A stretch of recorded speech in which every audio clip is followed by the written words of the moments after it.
Hi, I'm Dan Cortopassi. Welcome. Before we get to Box of the Month, I wanted to talk about a couple of things. One, I did my first review that was a set with the new set rules. And what that basically means is normal reviews have a 100-point scale. And this particular review, since there were 4 models in the set, we started it at 400 points and then at the end took an average. I think that worked pretty well, so that's the way it's going to be done from now on. And I seem to be getting some pretty good feedback on it, so I think it's a good approach.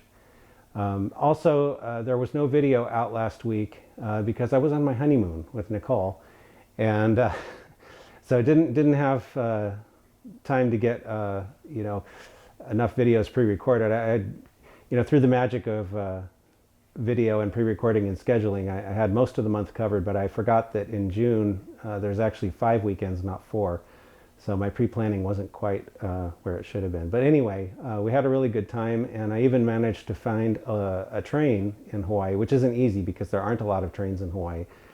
It was on the Dole Plantation. We found a little train that runs around the plantation. It's a little narrow gauge with things that look like steam engines. I don't think they're actually steam engines. They're, but they look like that. So anyway, got some footage of that I'll put up in the next scene, and then we'll get to the Box of the Month.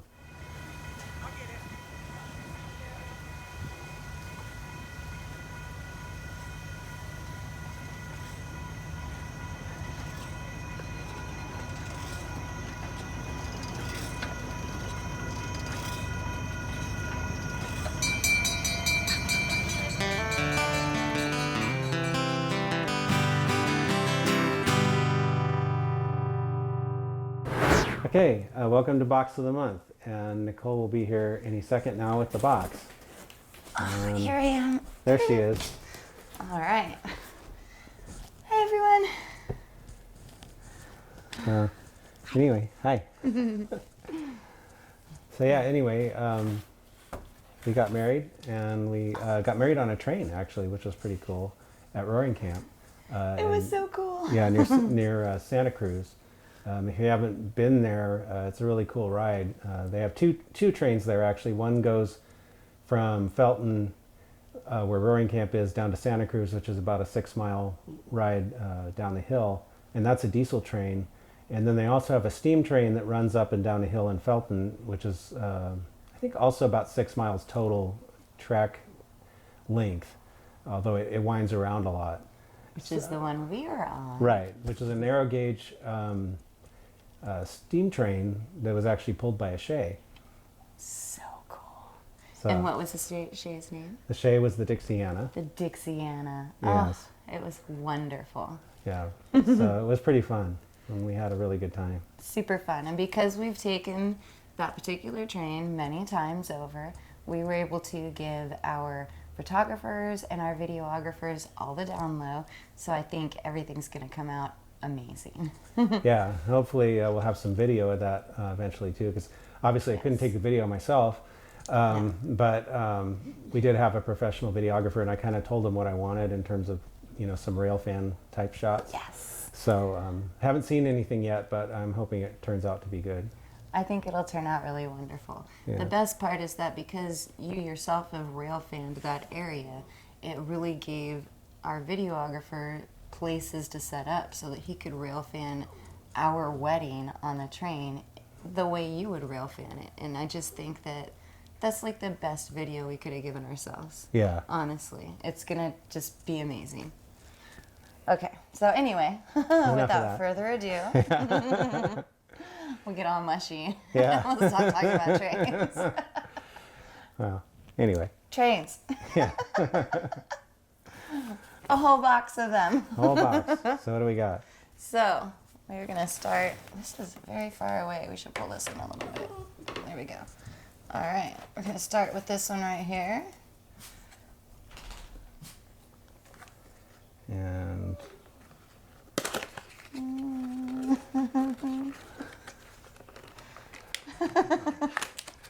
Well, okay, so so this this, way back down again. yeah, one of the dogs was coming over to investigate. Yes. So this is a Fox Valley Models HO scale GP60B. decorated for Santa Fe, yeah. That's a good paint scheme. I like that one. Yeah, these were, I think the B units were built in at the same time as the ones with cabs, about 1990. So it fits perfectly into my normal era that I'm usually interested in. And I really like the red and silver war bonnet scheme. So these are pretty good models. Had a couple of issues. I remember, you know, when I first got them, liked a lot of things and was disappointed with a couple of things. But they're still pretty cool, and they're already set up with DCC and sound and all that. Oh, so, nice. So is that kind of a put it on the track and go? Pretty much. There's a couple things, you know, me being me, there's a couple things I'd like to change. But yeah, they're pretty complete the way they are. So. Okay, cool. All right, I'll turn this around so I can see it a little better. I'll stick with similar, since it looks very similar, but the paint scheme is kind of different.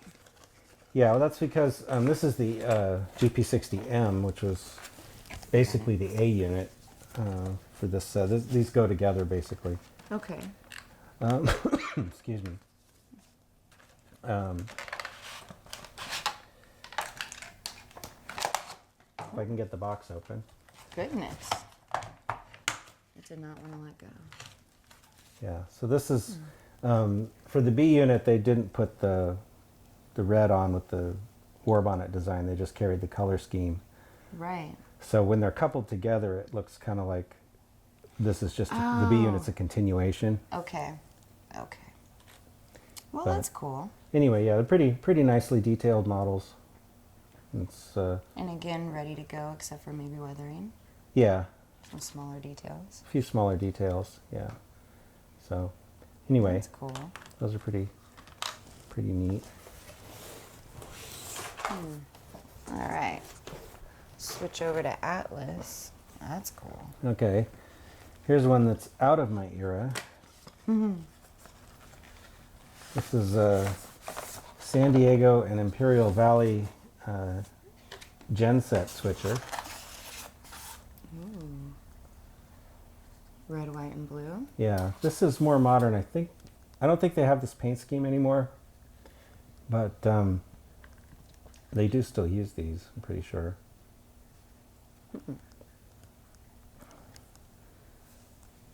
Now, is this a specific one that was, you know, for a veteran thing or for a... I've heard you talk about that a lot. Yeah, no, this is just the paint scheme that they had for a while. I think they've changed it into orange and black now. Ooh, But because I think seems to be a lot of orange going on. Yeah, I think they got. Pretty sure this line got bought or taken over by a different operator, which is why they changed it. But anyway, gensets basically are usually built on the chassis of an old locomotive, and then what they do is they have instead of one diesel engine inside, this one has 3.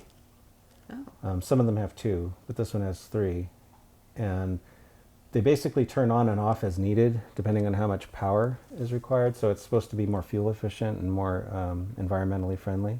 Okay.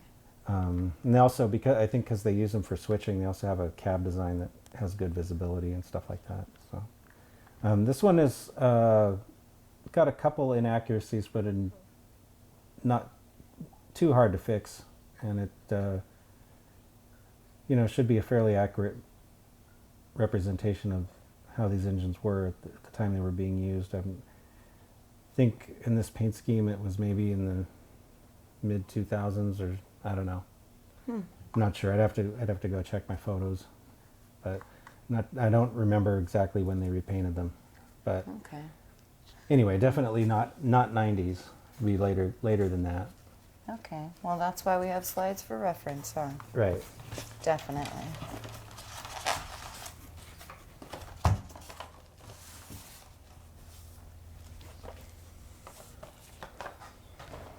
Here's an Atlas Conrail Conrail.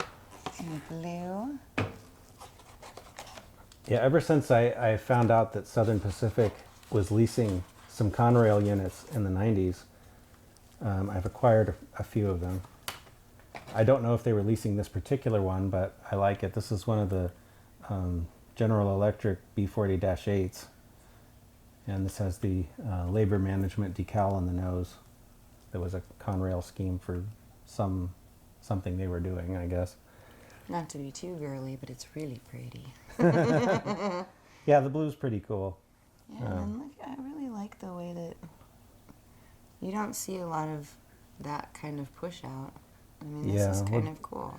This radiator section in the back with the flared radiator is kind of a GE characteristic. Okay. So that's one of the ways you can usually tell a General Electric engine is because it has this kind of little radiator wings sticking out to the side.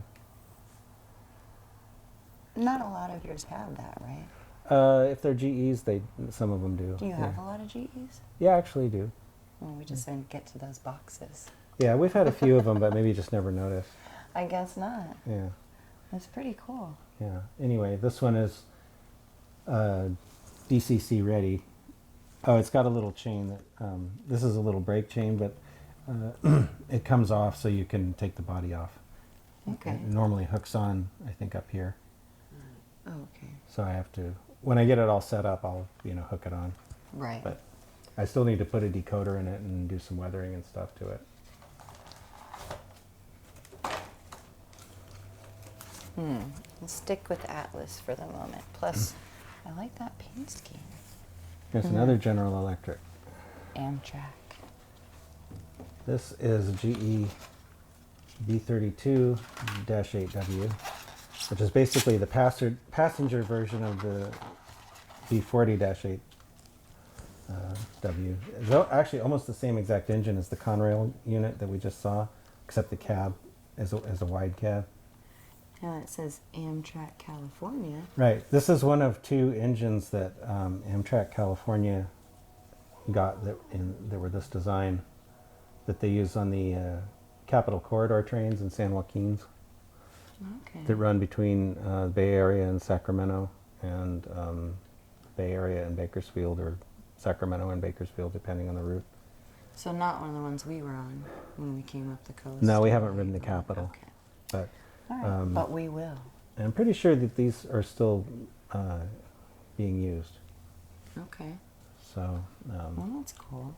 anyway, I fits like my that. era. I'm not sure about geography, but we'll see about that. Okay. Depends on where I end up deciding on modeling. Well, I think we should have trains everywhere. That's just my personal opinion. So Okay. I think, all these trains should get used. Trains in a box is no fun. Yeah. Trains on a track, much more fun. This is actually the exact same engine as the last one, except that the paint scheme's different.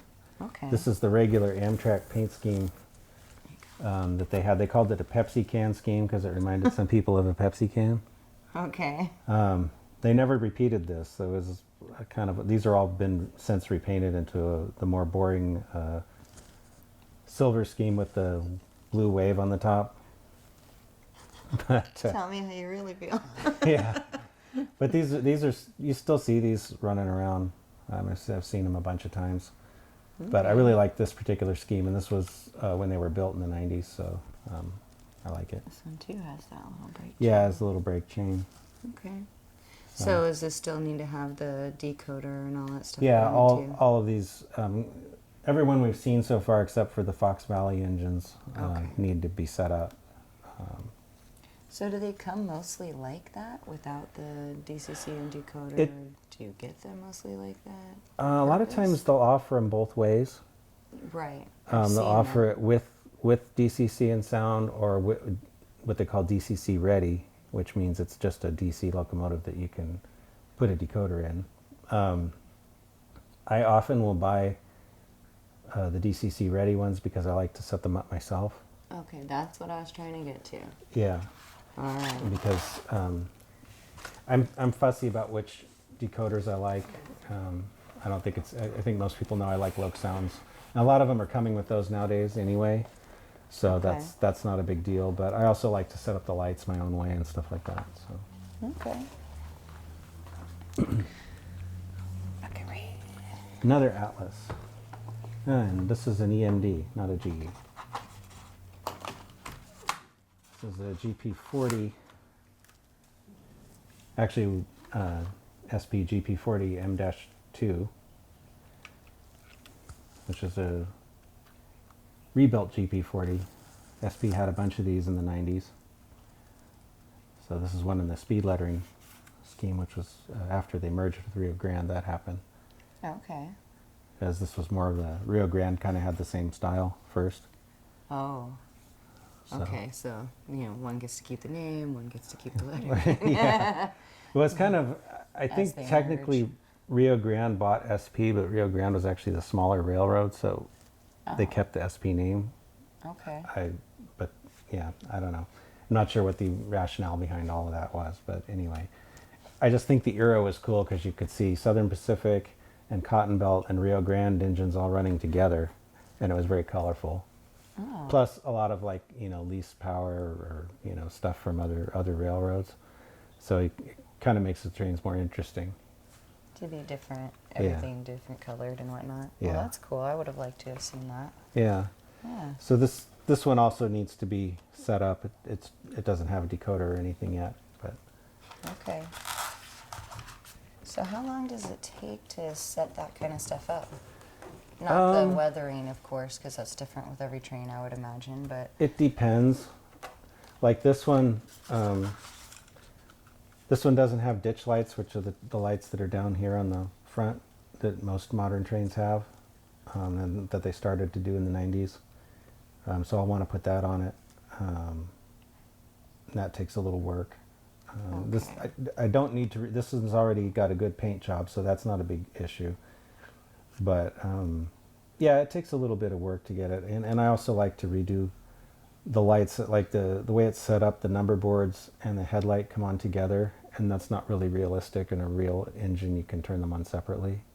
Okay. So I'd like to separate them and make them work independently and all that. So Nice. it takes a little bit of work, but it's a lot less work to do one that's mostly ready like this than Right. one that's like undecorated that you have to paint. Right. Or But like you the- have many of those, too. Yeah, or like the Oh. consist build engines that I'm doing. Look at Like- what I have right here in my hand as Yeah, he was there you just go. saying that. Yeah, like those consist build engines where I'm sitting there sweating, making all the details. That Yes. takes a long time. So this one, again, says DCC Quick Plug Equipped. Yeah, that means that it has a little, if you have the decoder that has the right plug, you can just plug it in, and that's all you have to do to make it run in a very basic way. Okay. But if you want all the lights and everything to be totally right, and then that doesn't really work. It takes more work than that. Okay. But it's in case, I guess not everyone's comfortable with a soldering iron. Because that's what it's taking. Yeah. So this is a SD50. Oh, look, I even have some detail parts shoved in there. Oh, a nose light. Okay, that means that this is going to be a Rio Grande unit, because that's a Rio Grande nose light. Okay. Well, nice of you to leave yourself that note. Yeah. This is very stripped down. Yeah. Doesn't even have the, I guess Athearn, a lot of the Athearn undecorated units come without a lot of the parts attached, so you can do it yourself as you're painting it. Or, Okay. but it should be a pretty nice model when it's done. And this one shouldn't require too much changing. Like, I don't need to be doing a lot of surgery on it, just basically putting it together and painting it. It's a lot of decorating it and building it. Yeah. Yeah. Well, that's cool. So that's that one. That's so crazy. I think that's the only one that's undecorated in here, too, and we just happen to be talking about that. Yeah. That's so funny. And this is, One of those last boxes had about 6 of those, I swear. The yeah, undecorated probably ones. that one should be in with the other undecorateds, but Yes. I think I had them more organized at one point, but I don't know what happened. This is a tunnel motor. Ooh, Southern Pacific SD45 T-2. that thing looks beastly. It is. These are pretty big. I mean, they're not so big by today's standards, but back in the day, they were pretty big. Yeah. High horsepower. Good for, lugging heavy freight trains over Donner Pass.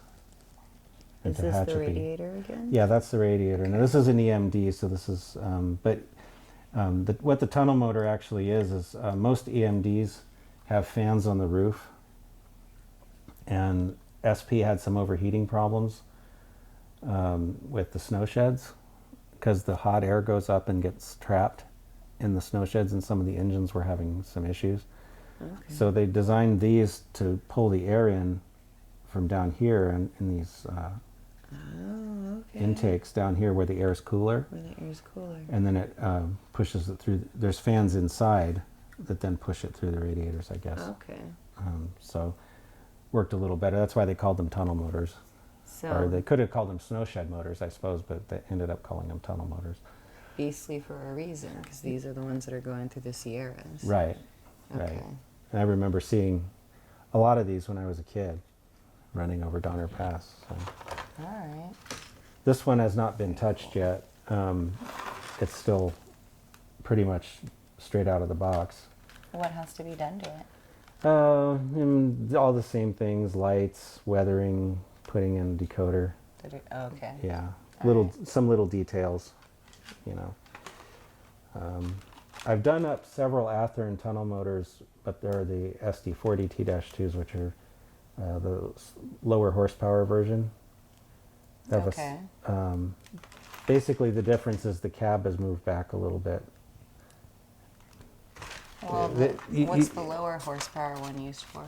Same thing. Same They just thing? yeah, they just one had this one has the real ones had a 20-cylinder diesel engine, and the lower the SD40 versions had the 16-cylinder. Okay. So they had a little less horsepower. I think they were 3,000 and these were 3,600 or something like that. Okay. So. Oh. And this is the exact same thing. Another Yeah. tunnel motor, except this one is in the speed lettering scheme. Oh, okay. So does that mean that it came out earlier, later? Well, a lot of these were repainted as they went through the shops during the 90s, so it didn't necessarily mean it was any younger than the one we just saw. Okay. Just has the speed lettering instead of the regular Southern Okay. Pacific writing. And this one has also already had its lights removed, or the oscillating lights in the front, which is something SP started to do in the 90s. Okay. Because I love all the little details that you know that help you pick out whether something was, you know, in this decade or the next decade. yeah, that's when they started doing this, I actually didn't like it. I thought the engines looked goofy without the lights on them, because that was one of the reasons I always thought SP was cool, is because they had all these lights that nobody else had. Okay. But then it kind of grew on me. But then it kind of Yeah, I remember not being Well. particularly fond of the speed lettering either when it first came out, but then that kind of grew on me too. So Change is always hard, right? yeah, The start of it.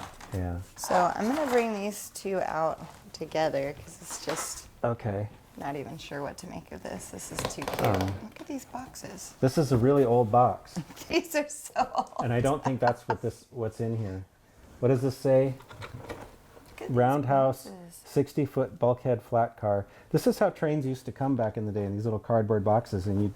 So if you can see this. Yeah, There if go. you went into the hobby shop, you used to see nothing but these cardboard boxes on the shelves. There wasn't any of this fancy plastic boxes. Oh, you are right. Mine is something different. Yeah. This is actually my very first HO scale diesel that I ever had. Aww, that's your first diesel train? My first HO scale diesel. Well, okay, yes, HO scale diesel. That's Yeah. so cute. This is an old Athearn SD9 that I painted and mistakenly painted as an SD7, because back then I didn't have the research or knowledge that I do now. I got this thing when I was a teenager. Wow. So I did it in the SP Black Widow scheme. Black Widow. Yeah, red and black with the orange stripes and silver. That is cool. So this one I just kind of keep as a kind of a time capsule. Right? It's, I'm not these have The body on these isn't actually very good. It's too wide and it's got some detail issues. So I wouldn't want to try to like make a really good engine out of it. I was gonna say, if you put like an engine that they're making now that's like the similar engine, like what are the differences that we Yeah, would see? you'd see a lot of See a lot of differences, right? yeah, a lot of differences, like see-through fans, and this piping would be freestanding instead of molded on, and the body would be the correct width instead of too wide, and yeah, a lot. So There's a by lot of stuff. standard of when you were 17, is that what you said? 17? I think it was about 16 when I got it. 16? Yeah. So by standard, they are doing a lot better Yeah. than what they were doing before. That's good. Now I think I paid maybe $15 for it or Oh, something, wow. and now now you pay more, a couple $100 for an engine, so go figure.